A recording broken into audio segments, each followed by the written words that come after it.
Answers sometimes feel so good to receive, don't they? You have been working and searching for so long, and then, it's there. They can bring us calmness and peace, clarity and comfort, or joy and a sense of satisfaction. It's the pursuit for answers that can sometimes get frustrating and just frankly exhausting. Well, the Toddcast is a place that maybe you can glean some nuggets of perspective that can easily apply to you in your position here at Joe Bullard, your home life, your marriage, your relationship with your child, or just somewhere in your everyday life. Remember, as our friend Andy Andrews says, the quality of your answers are only determined by the quality of your questions. Come alongside Todd and I as we explore topics that might not be what you're expecting. Let's get started. Welcome to the Toddcast. Good morning. I'm Ty, obviously, and we got Todd with us. Good to see you guys. And normally, our process is that I just hit Todd with a question that he has no idea is coming. We just hear his natural response, right? Natural answer, which has been fun as we've kind of explored different topics.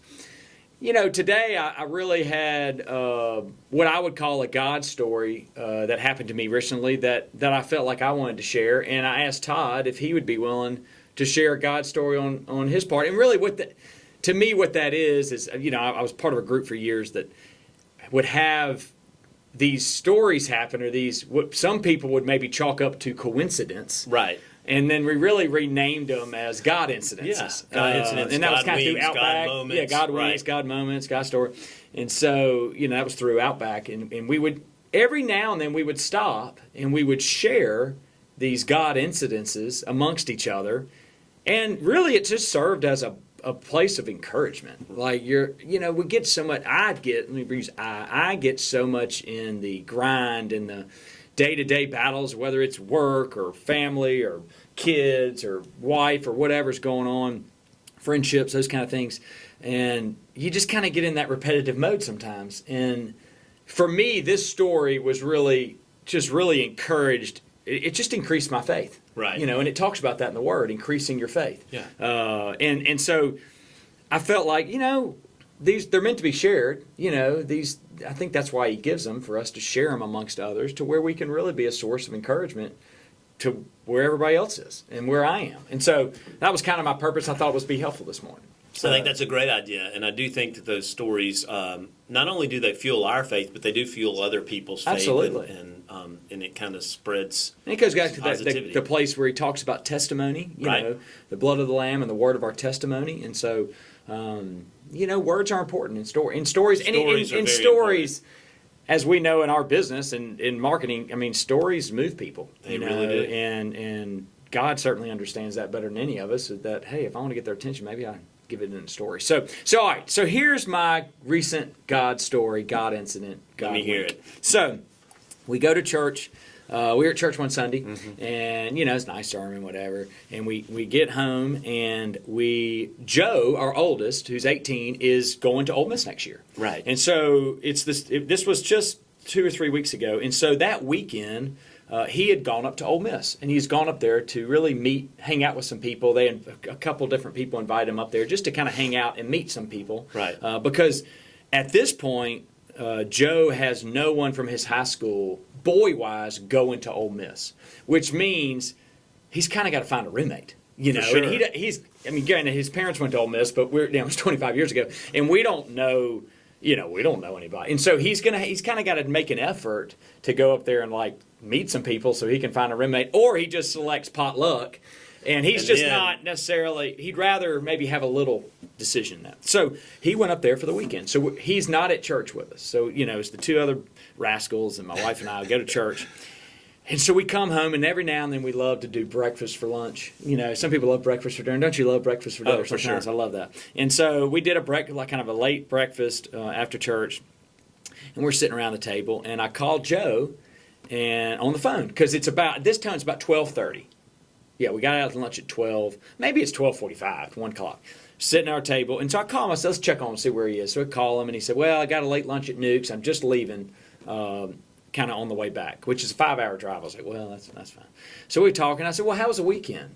How was, did you meet some, and he said, no. He said, it was good. No, I met a lot of new people, and I kind of let him go on. And I was like, well, did you make any process on the roommate front? Because I know Joe a little bit, that he's I could sense he's got a little anxiety, a little I think fear. anybody would. Yeah, I mean, I agree. It's just, and so I could tell he's like, yeah, I met some people, but I could tell it wasn't like, it wasn't like, yeah, man, I locked it down, got that figured out, met this guy, bam, it was perfect, match made in heaven, all that stuff.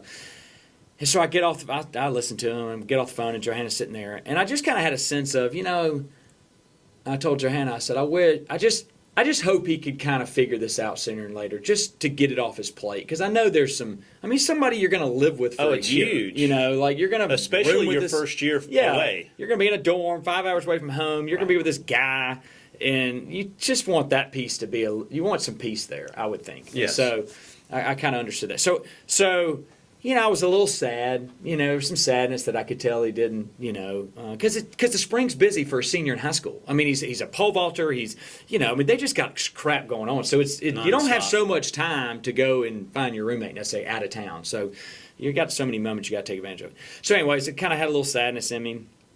And so I just looked at Johanna and I said, we just got to keep praying that the right person will come along, and it'll be just the way it's supposed to be. And she's like, yeah, we just need to keep praying about that. And I said, yeah, so we can do that. Like as parents, we can do that.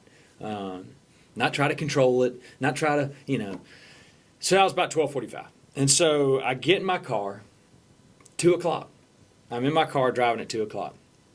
My phone rings. And it's from a buddy of mine that I rarely talk to in Memphis.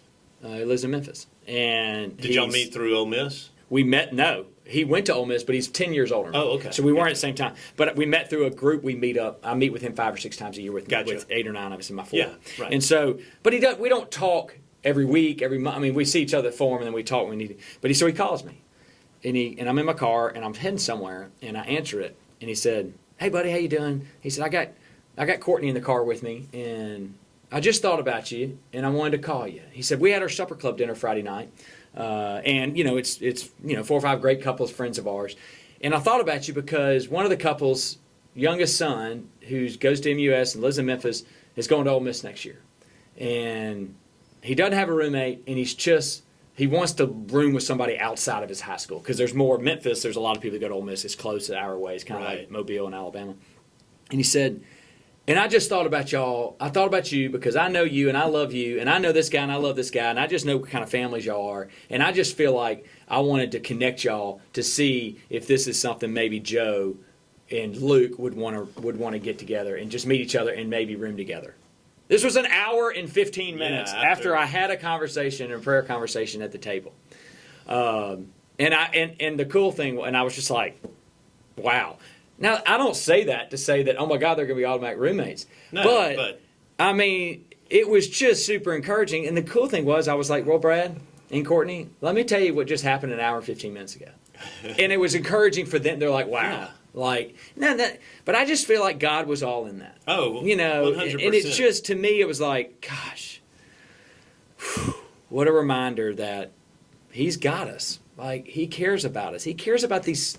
Even something as, not silly, but it's something as maybe minor as a roommate for my oldest son, or just fear in me that, that he's struggling and wanting to get that behind him. So, I don't know. It was a God story to me. I just wanted to share it because it was encouraging that he's alive, he's real, he's in everything we want to be, we allow him to be in, and I just need to open my ears more and show him. And he shows up when we don't necessarily expect it. Absolutely. But then I think the other side of that story is your friend in Memphis. Had he not listened, right? Absolutely. Had he just ignored that thought and moved on, then he called me on a Sunday afternoon, right. Just riding home with his wife. So you're exactly right. There were so many pieces to that that kind of came to that moment.